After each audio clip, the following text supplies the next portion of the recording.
I just thought I was an independent, someone who just didn't like politics. And then after hearing Donald Trump speak, when he was in those daily COVID speeches, I was like, you know what? He's not too bad. I got on Facebook like a couple days later and I saw that people were talking about his speech and everything they said was wrong. So I'm like, wait, hold up. Like, this is not what he said. I Right. watched the whole thing. Right. But you don't. If you don't go back and watch it, you will get suckered in. Like, okay, you think he's just an idiot. Mm-hmm. I think they want to keep the black community hand-fed, Dependent. I'm gonna say this again. I might get in trouble for this. I do feel that we lost our way when the civil rights movement ended. I do feel like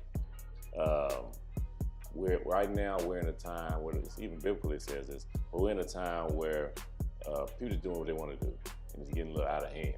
I had like my own little esoteric little shop.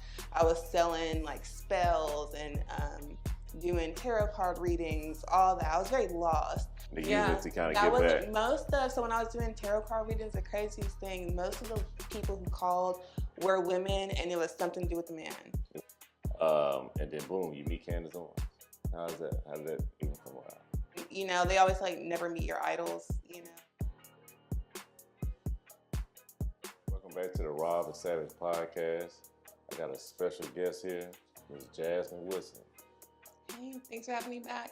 Most deaf, man. How's everything going for you? You know, it's good. I really can't complain. Just working, being mom, typical. Okay. Typical black woman. Okay, do your thing. Well, look, got you on here, man. You're a special guest. You got a lot to talk about. I think that your perspective on a lot of things will either change people's mindsets on how they think about politics. We'll get a little bit of your backstory of how you even got into politics, what you were doing before that, who your father is, for one. But yeah, so tell the audience, who is Jasmine Woodman? Well, Jasmine Woodman, above all else, is just a normal person. But I've worked in politics professionally now for about 4.5 years. I work in conservative politics. Started out with the Blexit Foundation, which was founded by Candace, Owens. I've had almost every role with them, and now I'm the recruiting manager for their HBCU department. And I'm also the director of Tennessee Conservatives Concerned about the Death Penalty. That's a hot topic right now too. It is. So that's gonna change that. Okay.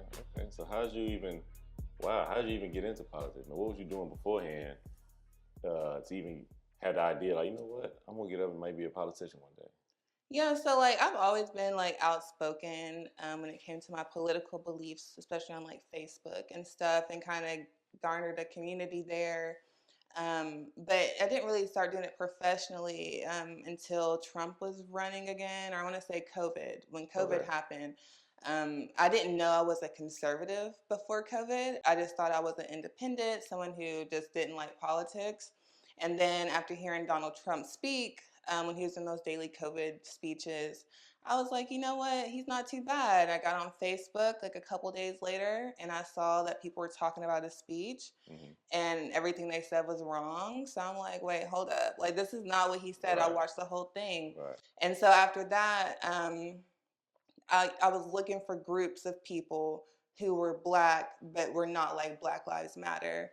And that's when I found Blexit. Somebody had reached out to me and they were like, do you want to come to our march in DC? And I'm like, sure. And on my way there, I got an email from the White House and I was cordially invited to a Donald Trump speech. And when I finally got to the White House and I just walked on the lawn and I saw everybody just, you know, dressed to the nines, everything super professional, I was just like, this is where I got to be. And like, I need to be here. And it's crazy because right before COVID, I was stripping. I was a stripper and I was a nail tech as well. I didn't just strip, but was it here or? Do what? Were you stripping at? Was it Nashville? No, it was actually right by Alabama, like right on the border. Huntsville? Yeah, well, I've worked in Huntsville too, but it was a town called Cornersville, so close to Pulaski. And that was like my home club. Shout out to Candace, you know, so close to hometown. Yes. So I was dancing, and I remember right before COVID happened, I had made like hella money that night, and I got to my friend's house and I just started crying. I was just like, God, I don't want to do this anymore. Like, I don't know what I'm about to do after this. I hate doing nails. Like, but I know this isn't for me. And that next week, COVID happened, so the strip club was closed that following weekend. I couldn't work.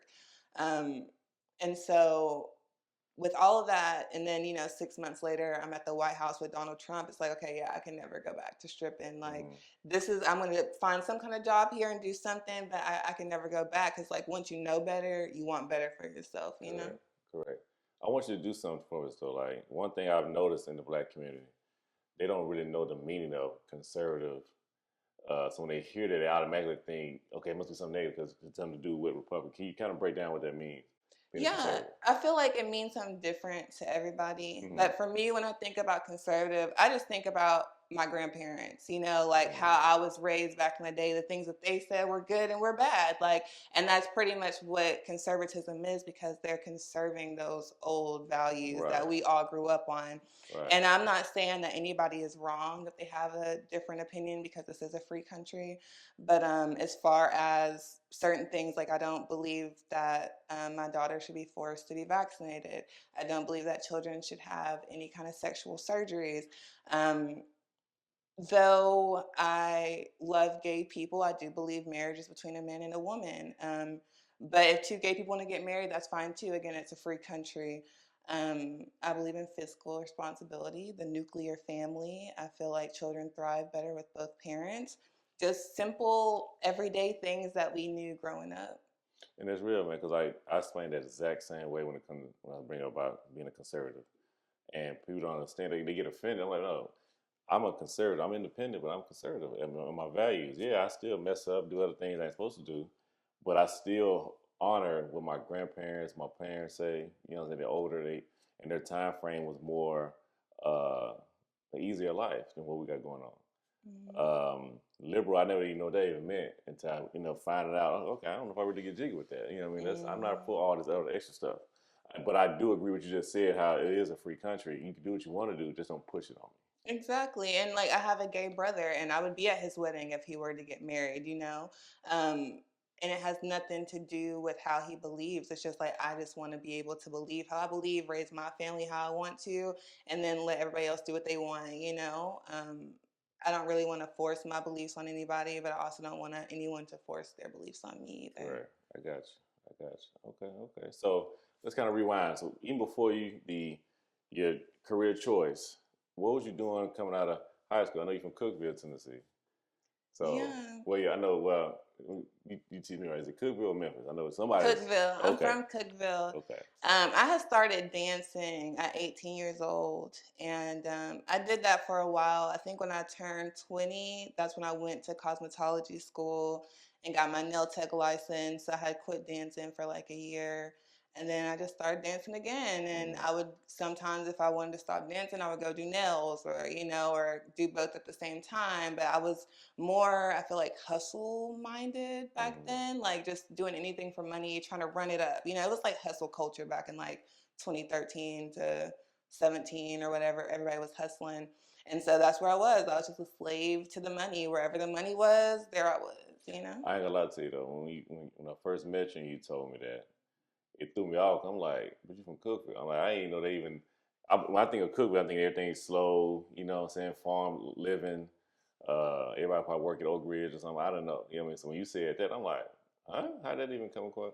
Because I ain't gonna lie, when I first met that, you made a hoop to something, especially knowing who your dad was. Yeah. Yeah, so No, actually, I had a boyfriend that like the day after I graduated high school, I packed up all my clothes in two trash bags and moved to Murfreesboro with this guy that I was dating. okay, So that's where I was, and that's where I was up until COVID started, where well, I lived other places, but the majority of Murfreesboro. But when COVID started, I moved back to Cookville. okay, okay, okay. Hmm. So yeah, you've been moving around, but it's crazy how some people can just stay put and be stuck.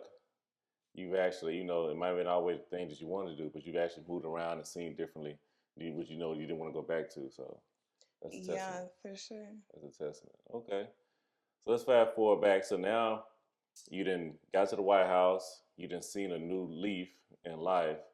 Um, while being in the Republican Party is just, I know you still call yourself a independent, but being in that party and navigating through that, what have you seen the pros and cons so far? Um, Well, when I first came in, I didn't have the professional development. I wasn't as like cookie cutter as like, the people that you see on the news Yeah, or on Instagram. I just came in like, look, I've been doing this on social media for years. I know what I'm talking about. I thought that everybody would just love and accept me. yeah, But when it came to black conservatives, like they really wasn't messing with me like that. Like, um, I wasn't, like I said, I just wasn't cookie cutter. I was still, I'm preaching to people in the hood or people, old dancers, like they understand how I talk. I don't have to use big words. I can kind of dumb it down and just talk normal. And because of that, a lot of people kind of shunned me. They stopped me from certain opportunities or told me that I wasn't ready yet. mm, And I feel like, the first couple years were hard because I came in being so outspoken. And then when you're knocked down so many times or not given certain opportunities, you kind of become a shell of yourself, like where you're afraid to do certain things or you want to dress a certain way because you don't want to give off that energy that you're still a stripper, or just whatever. So I feel like I went through like a whole life change and just finding myself again. Because even when I came out of that, realizing like, look, this stuff is starting to affect your confidence. Like you have to find out who you are. Like mm, you can't like, yes, this is what you want to do, but these people don't know you. These people don't have the reach that you can have. Just hone into who you are and what your skills are. So with that, when I go to Republican places, I'm not going and changing myself. I'm being black representation in a Republican space, I got you. I got you. I And got we you. talk like in Tennessee, this is a Republican state. And if black people want Republicans to do things for them or hear them out, they got to show up to where they are. And so that's what I do. But it's not easy. Like I'm not going there trying to be friends with everybody. No, I'm going there standing on business. If Yeah. they say something I don't like, I'm not going to act like it's cool. Right, They are right, right. Republicans can be That's real. very disconnected at times, especially when it comes to black people or just how they word certain things. But I Mm, think that's why it takes black people showing up to let them know like when they're wrong or hey, you could have worded this better or hey, maybe see it from this way. Yeah, so that would be like the pros and the cons. Well, I guess I didn't really say too many pros. I guess some of the pros would be because being black, especially when I first started out, there wasn't many of us. okay. So like you had a lot of more opportunities, and it's easier to be tokenized in those kind of situations. But they would give you more opportunities because it's like maybe you can get more black people to vote Republican, or you can get more black people to vote for Trump, or things like that. Okay, okay. And before I answer my feedback on that, shout out to Nashville Black Market for reaching out and allowing us to use that studio today. Just want to put a spotlight on them. Um, they have a great studio here. We have our own, but we always want to make sure everybody else is seen in the city. We love Nashville. So shout out to Lowe's for allowing this. And but to answer my feedback on that, I love that about the pros and cons because I go through it every day. And we said off air how um, one thing about me and the other guys that I'm around, we're conservative, but we still us. I'm Hmm. not gonna change. I'm not gonna hide my voice. I'm not gonna talk G Willie and all that. I'm not gonna do all that stuff. Right. I'm gonna still be myself and still mean what I say. Not dumbing anything down to per se, but if I have to, I know where I can go to that level. Hmm. Um, but being a black man navigating through that, it's touch and go because I know that if I go into a certain meeting, if I'm not dressed a certain way, then it can be taken off in a way. But when I start speaking, the room can get captivated. Hmm. Um, so I do like that. And like I was telling you, I said my first entry into politics um, was right before COVID and during COVID. I was helping out a councilman named Acosta Hastings in District 2 in Nashville. And that was a rude awakening for me because before that, I always was a lifelong Democrat by default. Hmm. You know, I my parents always been there, voted that way. Being black, we kind of suckered into doing that, especially doing me being 35. So when I was younger, Bill Clinton to us was like the first black president, in jokingly wise. So we always just stuck with it. But when I got into that world and I seen what I seen, I was disturbed because of the morals of the parties. I started seeing, okay, we're demonized on one side, but really, as black folks, we're really leaning towards that when it comes to our old teachings. Like you said off air, our grandparents, our parents are more, conservative people, and that's how we was raised. So if you raised that way, you still honor that, even though you might have went a different path, you still honor what you was taught. So long story short, being in the mayor's office, helping out and seeing things.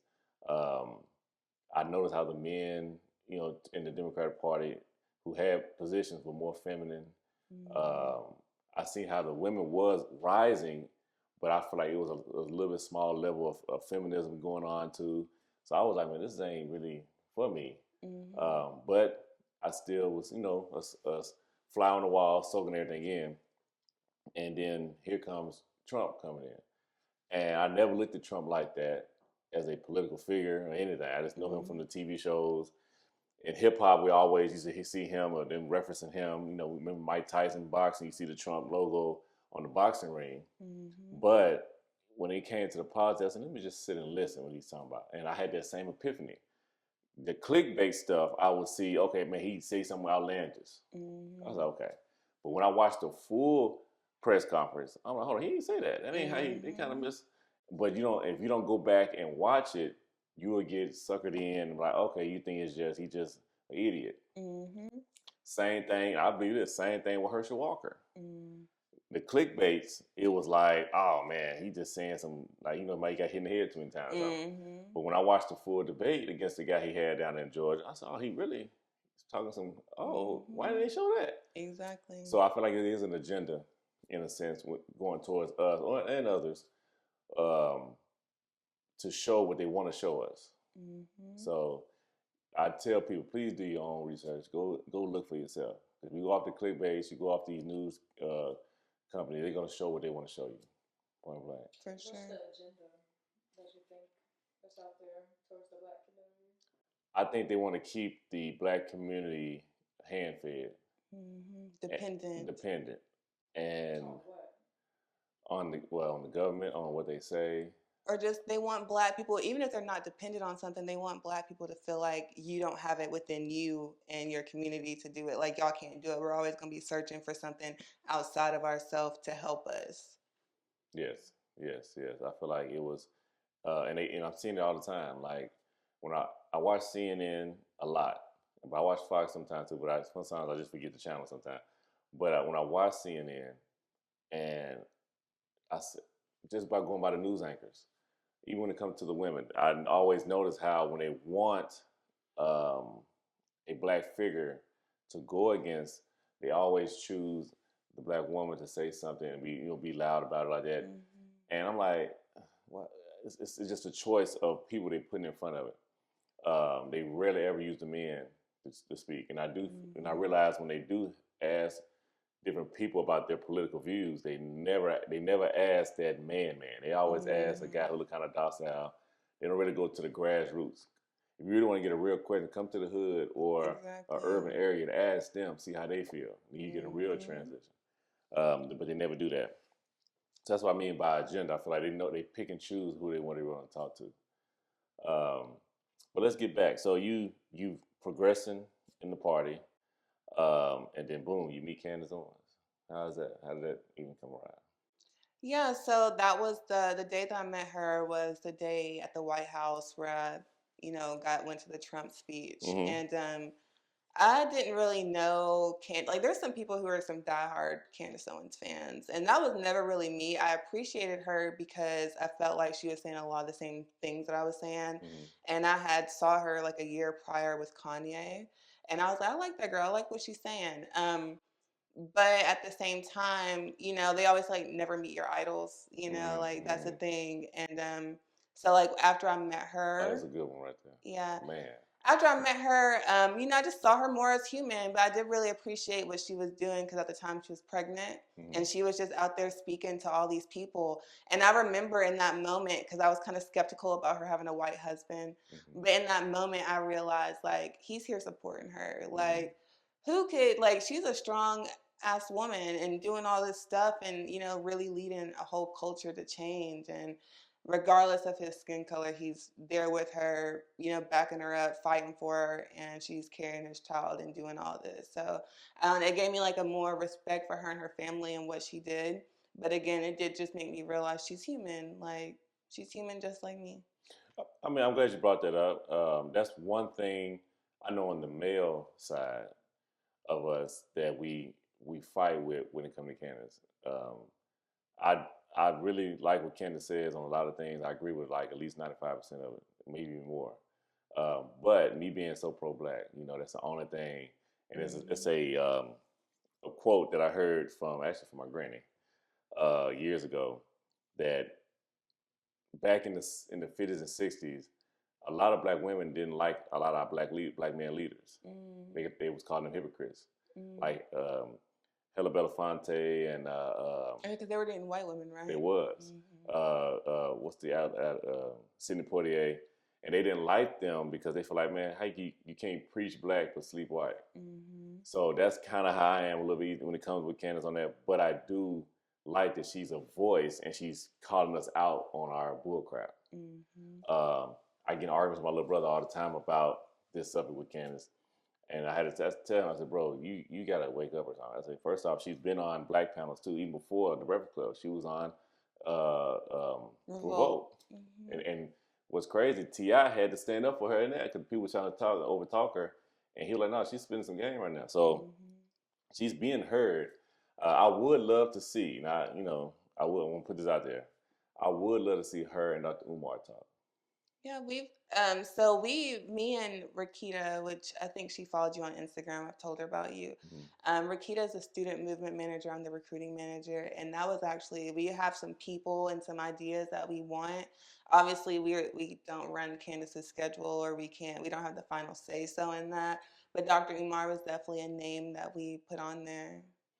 We got to make that happen. Harold, my dog, he got his own podcast too. And he's real close to Dr. Umar.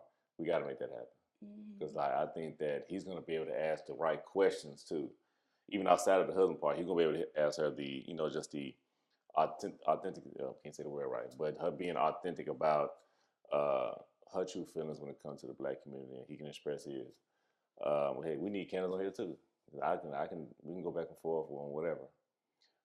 But so you end up getting cool with Candace. She see the value in you too. I wouldn't say I got cool with her, but I did start working for her organization. I'm sorry. But she did see the value in you. And what's the next steps with you with it? With Blexit? With Blexit, or just getting into the whole political Republican field? Well, I'm also the director of Tennessee Conservatives Concerned About the Death Penalty, which I got that job because, a year prior to me starting, someone who worked there in Florida, the Florida branch, had reached out to me because I worked for Blexit and asked if we could take a stand against the death penalty as an organization. And obviously I didn't have the say so in that. But like a year later, he had messaged me or emailed me and was like, hey, there's this job opportunity in Tennessee. Do you know anybody? And I was like, me. So with Blexit, I feel like that was like my crash course into like the political world. But working with Tennessee Conservatives Concerned About the Death Penalty, I feel like that is a whole different atmosphere.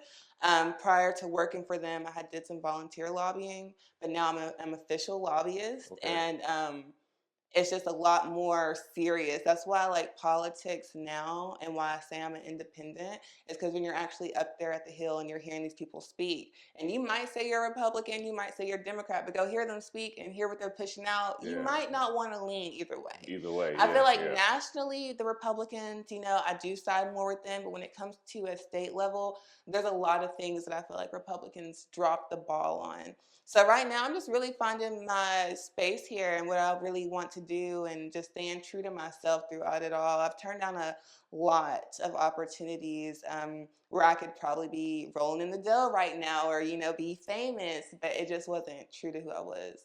I got you. And I'm glad you said that about how at the state level it can be a little different. We in Tennessee, and Tennessee can be, it can be different. compared to other states when it comes to the Republican side or Texas or something like that. And yes, I've heard some things being put on the political block. I'm like, you got me winking a little bit. So I don't know. I ain't fully with that, but I get it. But there's something that's been. I was asked by a friend actually about a week ago.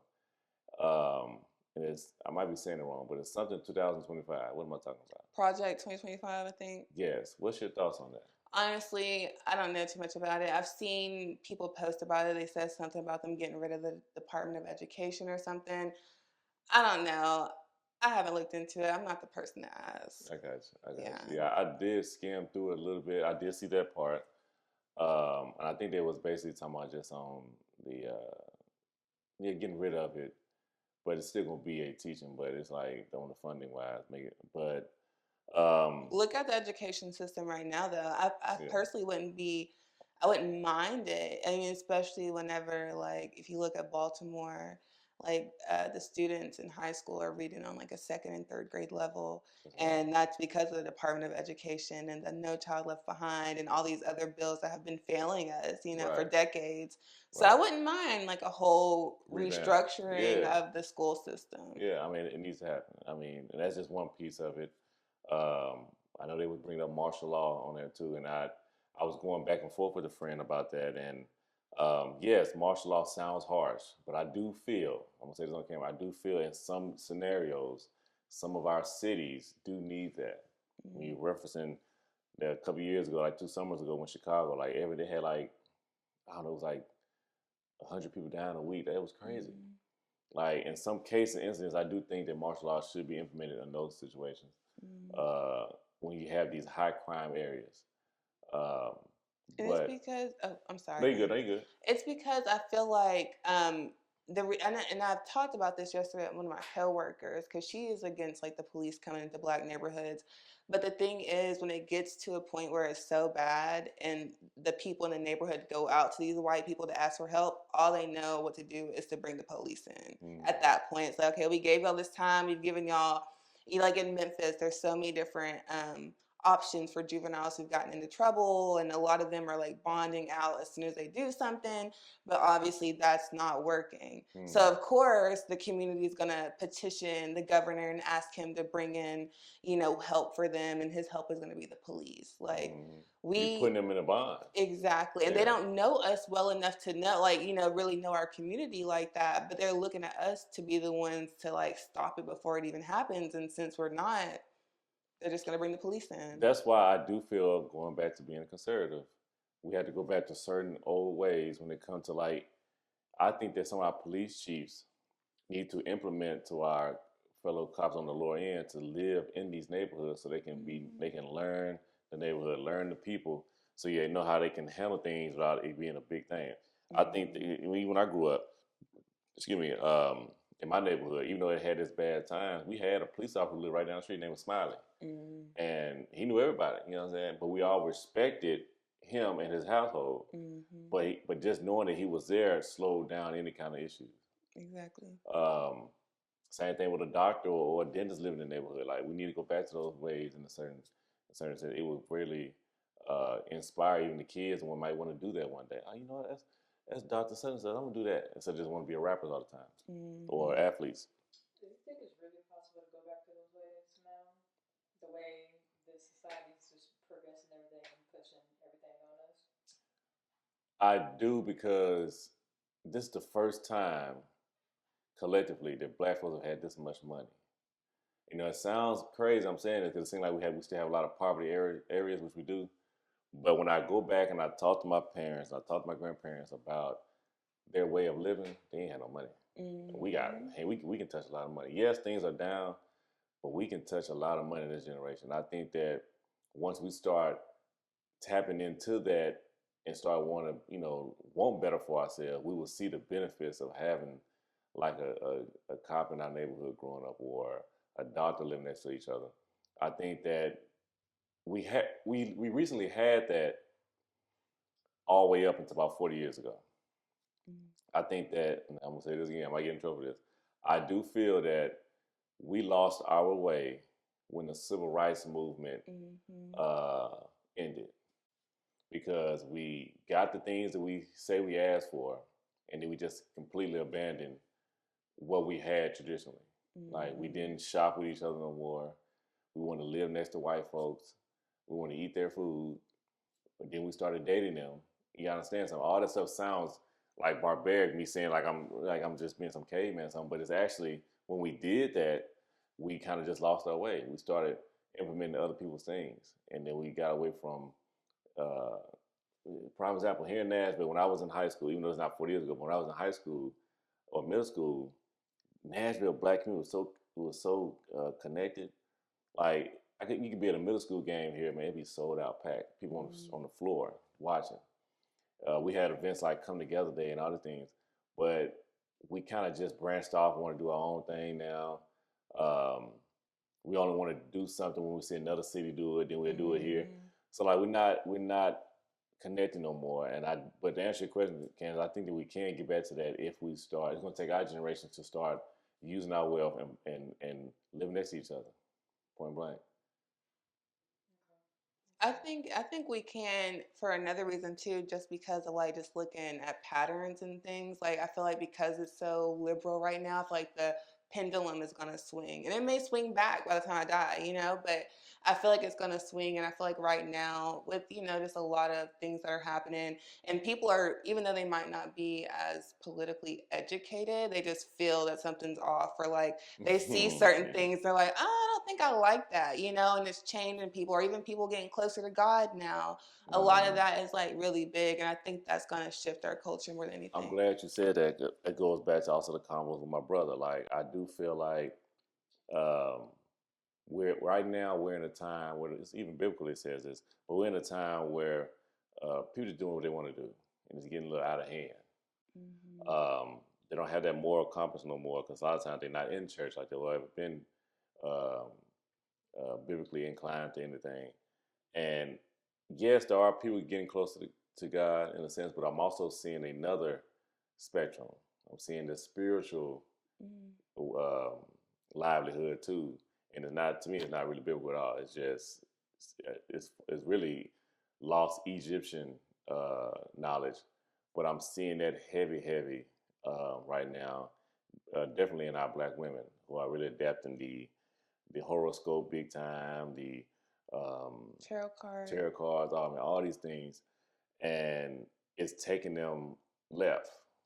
And when they dive into that type of lifestyle with that spirit, it makes them feel like, okay, well, love is love, and I can free to do. My body is one with Derv, then that makes it get kind of sexual in a sense, and Yeah. it got us all the way messed up. And I do feel like being on the liberal side has made things very, very sexual. No matter Hmm. what, if it's gay, straight, everything is like open now. Hmm. Never thought I'd see something like this, the way that it is. Um, I got a question. I mean, again, I'm really not politically inclined at all, so just bear with me. It might be an obvious question or answer, but I mean, how do these political parties help these issues that we're talking about right now? I mean, I guess just being in it, it's like okay, cool, but it's like I don't really see what's going on the way y'all see it because y'all do have this political lens, so I don't see it at all. So it's just like, how do these parties just come in and just really help that? Like, for example, your position, like, how do you come in like this help and change that? Like, I really want to understand that and know. Number one, policy, and that's where people do not look at policy. They might Policy, hear something, yeah. But they're not looking at the bill and seeing what all it entails or what it changes. I was just And gonna say that's where the party difference is. Like Democrats will push certain types of bills, Republicans will push certain types of bills, and it's like you want to support the people pushing the bills that align with your values. And yeah, it all comes down to that. policy. It is. Wow, you took it right on. Yeah, policy and these bills that's getting passed is allowing things to happen. So beforehand, you would have a moral compass, but now you don't have the moral compass, and you don't have a law going against what you're doing. So Mm-hmm. back when we was younger, you had okay, I know mentally I shouldn't do this, but also I know the law ain't gonna be cool with it either. And they don't Hmm. have either one, so everybody's just out doing what they want to do. That's why even when Obama was in office and um, the bathroom bill was a big thing, Hmm. and people at first looking at it like, okay, this ain't nothing. But then Well, actually, it didn't start off like that. When he passed the marriage thing, you gotta understand something. It's going to cause a ripple effect. Yeah. So if you allow people to get married, and other things they want other things to happen. Okay, well, if I get married, I should be able to go to the women's bathroom if I feel like I'm a woman today. So it's a ripple effect, and nobody thinks about that. They just think about, okay, this one bill is still gonna open up doors to another bill. Next thing he want to marry a car. You can't tell him no because you just let him marry his dog. You know what I mean? It happens like that. So to answer your question, is that she said beautifully, like, it's the policies. We're not reading the fine print. Point blank. You're just supporting somebody because you think you're cool with them. But probably my dad, he told me straight up. He said he voted for Obama, but he didn't agree with that part. But he didn't want to not vote for him. You know, there's only one thing he didn't agree with, Right. Or maybe one or two things. But good question, Candace. That was wild. I want to touch back on the whole spirituality, the Black women. I feel like, I know you brought that up as saying, you know, more Black women are going over there, but I feel like that's the quickest way for them to get back to God. Okay. Because I had, so I forgot to mention, I had like my own little esoteric little shop. I was selling like spells and doing tarot card readings, all that. I was very lost. But as that happened, the more that I did that, the closer I got to God, because you get so deep and it becomes so scary at one point, and you realize, like, okay, if evil exists, then something good exists, and I want to be on the side of good. And I feel like that really helped me. But I feel like your spiritual journey is lifelong. I've been a Hebrew Israelite. I've been part of the Theosophical Society, probably even Buddhist. I've tried a lot of different things, but I did grow up Christian. And then 2 years ago, I got really really deep into Islam. And I feel like that was very life changing for me, really good. It really gave me a fear of God. But finding Jesus and like resting in that and realizing, like, I don't need these crystals. I don't need these tarot. I don't need nothing outside of myself. I got Jesus. I'm good. And so I feel like a lot of the people, especially the farther they go that way, the harder they're going to come back to the other side. Yes, I'm glad you said it, because I always say this same quote to a female that I was talking to at the time. And I was telling us, look, he said, don't seek outside sources, seek me. And I feel like the outside sources was the tarot cards, the spiritual reading, all that other stuff. And yes, and I've actually seen a young lady go on the deep end, and then she seen something that scared her, and then she came back to her roots. So you're absolutely right. But I do feel there's some people who are just too far gone. Or not even have the knowledge or just like that self-awareness to see that it's too far. Yeah. And I feel like they're not using it. They're not using it in the Egyptian way, even though they was wrong too. But I feel like, I've said this before on another interview, I feel like they're using it because they're women scorned. They're using it to kind of get back. So when I was doing tarot card readings, the craziest thing, most of the people who called were women, and it was something to do with the man. Exactly. It could be the most Christian women. It was always women and something to do with the man. But the thing about me, I was always, I think because of my Christian upbringing, I never wanted to put bad out into the universe. So if they ever asked me to do something that would hurt somebody, I would never do that. But it gets to a point where you're kind of like, why do you want to put a spell on this person? They obviously don't like you like that. Like, you're trying to, or get back at this person. Why don't you just live your life, you know? And yeah, that's scary. If you go into some kind of esoteric shop, you'll be surprised the type of people that you see or what they're in there for. One woman, this was in Memphis, I forgot the name of their little shop, but I was overhearing her, and she was asking for something called hot foot powder. And she was telling the man why she wanted it, and it was because she wanted to get rid of her daughter's baby daddy or boyfriend, whatever. And he was telling her, like, to put it in his shoes and how he'll be out, and you can like lay it on the grass. And it's like, she looked like a normal, like, corporate type older Black woman. Like, you would never think that she'd be into something like that. So it's like, you gotta be very spiritually protected, because you never know who's doing what or who's working with what. Man, where did you get your source of like power from? Like, what to do these spells or anything? So it depends. Some people say it comes from God. But I think when you're on that side, it's not God at all. The devil can do a lot of things too. So I think that's where it comes from. It's very real. Like when I was reading tarot cards, that is real. Like it's not some bull crap that you just pull out. No, your cards will move in your hands. Like it's some crazy stuff. And the day that I started reading cards, this woman had asked me to do like a reading on her son who passed away. And when I would do those, I would always say like, don't tell me how they passed beforehand because I don't want it to like mess up.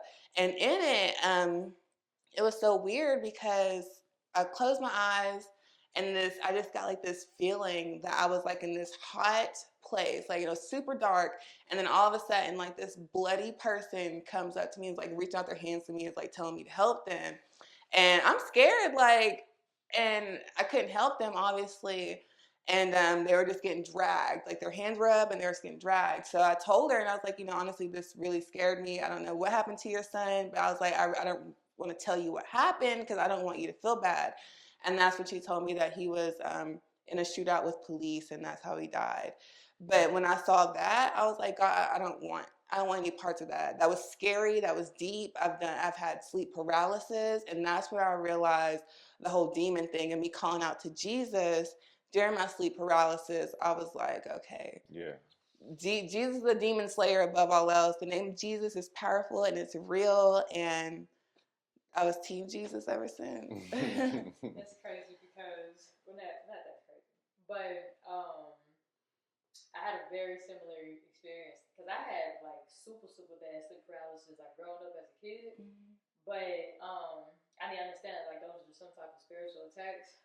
But I feel like when I got to this age and just going through what I've been through and just being back at home, that's where a lot of it happened at. Um, I think that I had a I have a strong calling on my life, but there was just one specific time when I was going through the sleep paralysis, and I was just like, man, I was like, I know I have to face whatever this thing is that's keep on coming back and trying to keep me, drag me, whatever it is. But I was just like, I can't do it no more. So I remember it started to happen, and it felt like I could actually get up, right? So obviously I know it wasn't me, but so I'm getting up, trying to run out of my room, and then like there's this voice like to the side of me, and it's saying like, because I was calling on Jesus too. So there's this voice that's kind of in the back, off in the distance, just like it was like, why have you forsaken me? And I'm sitting there, I'm trying to just get out the room, I'm trying to crawl out, like I'm just like I'm trying to go. So then I ended up crawling to my sister's room, the door opened, and she like this, or Jada's room, and she just sitting there like all in white, and then like the thing just stopped. So that happened to me twice. Like probably that first night, then it happened the second night, and then just after that, like I don't know, I just felt like whatever the thing was trying to attack me or the spirit, I feel like it just came to an end that day, or those 2 nights, or after those 2 nights, and I feel like spiritually, I just felt clean. I felt much better. Like I felt like okay, lighter. Yes, yes. So I just know that stuff is real. It's super real. So yeah, I just think I can relate to that story.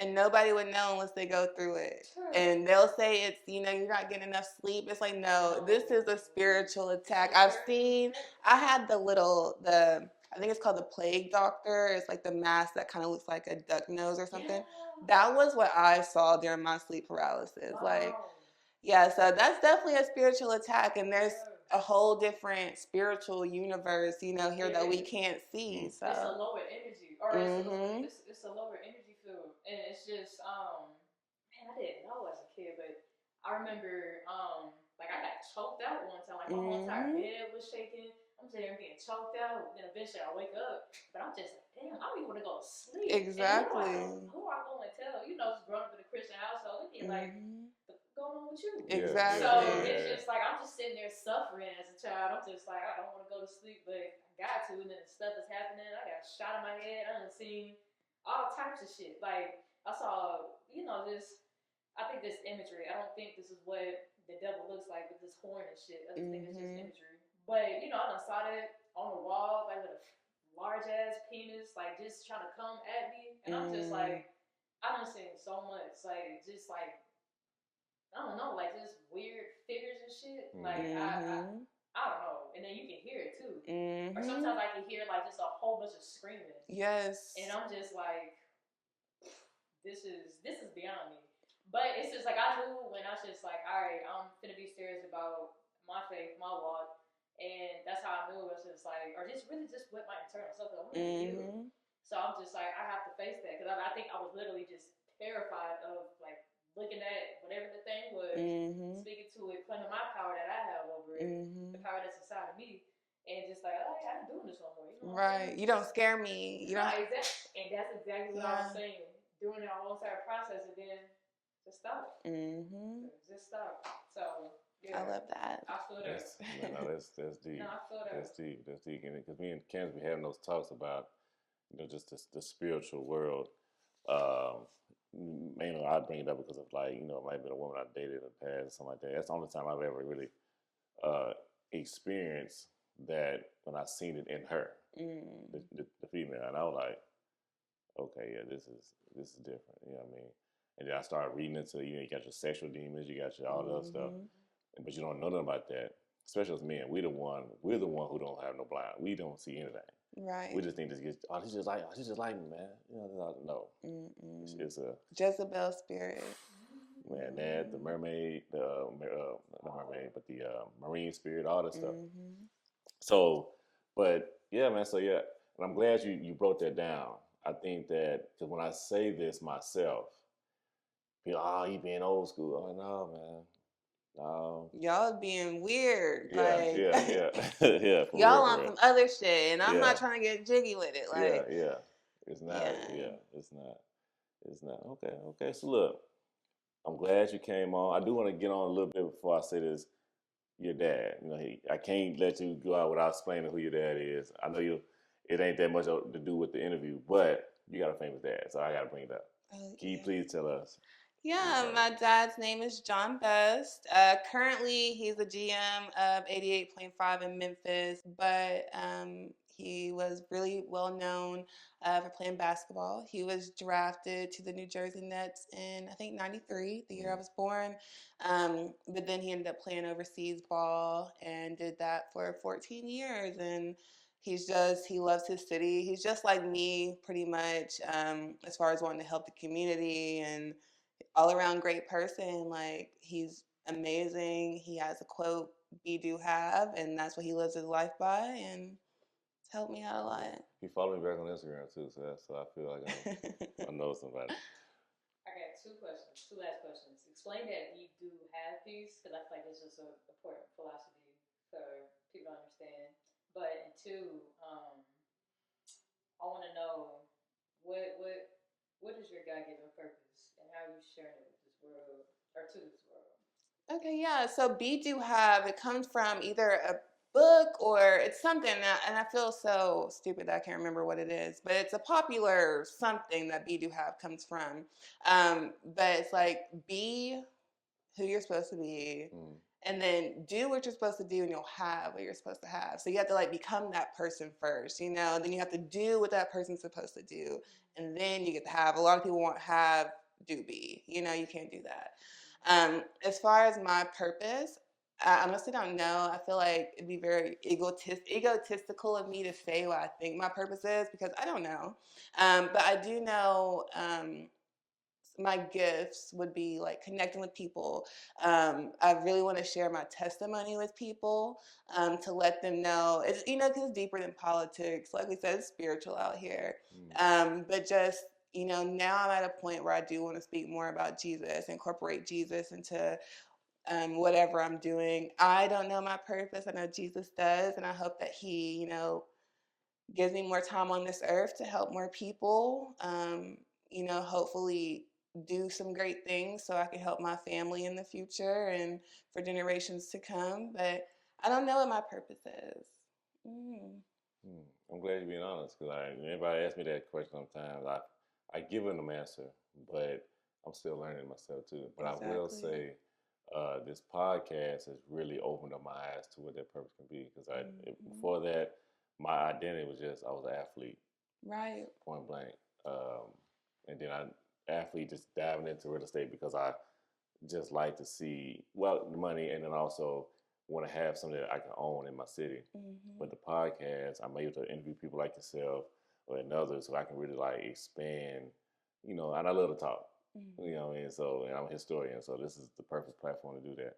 And be honest with, shout out to Candace. She said something to me over a year ago now. We was having a thought process about how we're going to take the podcast after we already had it, and she said, "Well, just you control your own narrative. Talk about what you want to talk about."